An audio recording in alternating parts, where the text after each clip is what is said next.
So the past weekend, I saw 3 new releases. I'm going to talk about each one of them right now.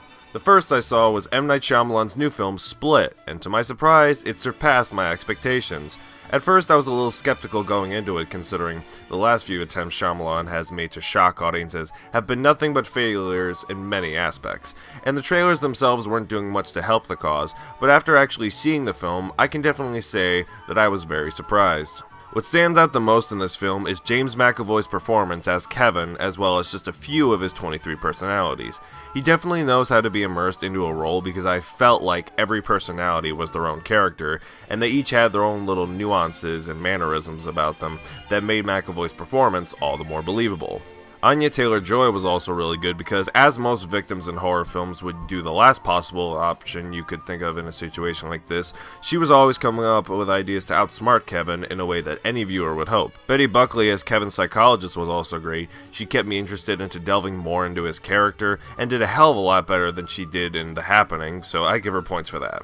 The film had a simple premise and was very well executed. Some sequences that were a little creepier than others, and a few chuckles that were actually intentional as opposed to the awkwardness of Shyamalan's writing. As for the plot twist, I'll just come out and say that none of the twists in Shyamalan's films have ever really surprised me, especially The Sixth Sense, because not only did an episode of Scrubs spoil it for me, but it's no surprise that everyone knows the twist even if you haven't seen it. If you make a film notorious for its twist, people will most likely lose interest in it, just saying. I won't spoil this ending for you, but I will say that I was sunk into my seat when it was revealed, and the more I put the pieces together, the more satisfying the film was for me as I let everything sink in. This is, in my opinion, the best film Shyamalan has directed since Unbreakable, and he talks of making a sequel, and I'm definitely on board for that. I just hope it doesn't turn out like some of the other decisions he's made in the past decade. Otherwise, not bad at all for a film released in January, and I definitely recommend this film to you. The next film I saw was XXX, Return of Xander Cage, although I'd prefer to call it Xander Gets His Groove Back. Now my friends notified me that they would be having a double feature of this and another film that day, and I had not seen the original XXX, so I rented it off Amazon, and it was pretty stupid. But the one good thing I'll say about it, and the new film, is that Vin Diesel is definitely having a lot of fun with this role. I'm not going to act like he's that good of an actor or anything, but most of his performances are usually laid back and don't require him to vent much.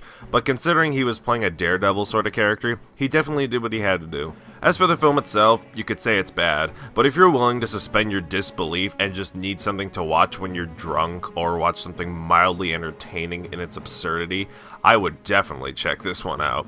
From a film critic perspective, it's pretty terrible, but each stunt pulled is so unrealistic that it's hard not to laugh at. But if I were to give it one criticism, it's some of the editing choices. There are several moments where the film introduces its characters, but it's done in a way that makes it seem like the audience should recognize them, but almost none of the original actors from the first film were in it, so the way it was executed seemed a little misguided. Also, there was a scene where he used an iPhone to connect to a satellite and activating it by unlocking the phone, but the screen was upside down. It's a tiny little nitpick, but that just caught my attention. And like I said, there are several elements in the film where I would respond with, I have several questions. But if you can just learn to not take a film seriously as you wouldn't with films like Crank 1 and 2, then you'll definitely have a stupid good time with this one. And the last film I saw this weekend was Live by Night, directed by Ben Affleck. This is the 4th film he's directed, and I would probably say this is the least good out of those 4.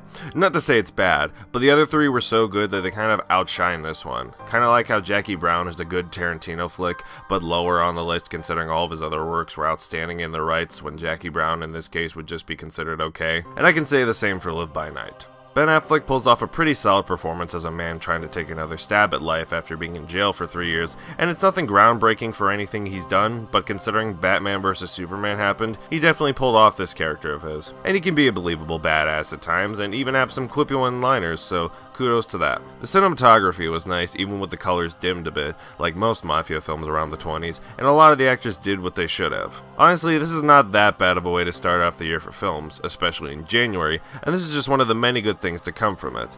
If you're a fan of Mafia films or Ben Affleck's directing style, then I would definitely check this one out.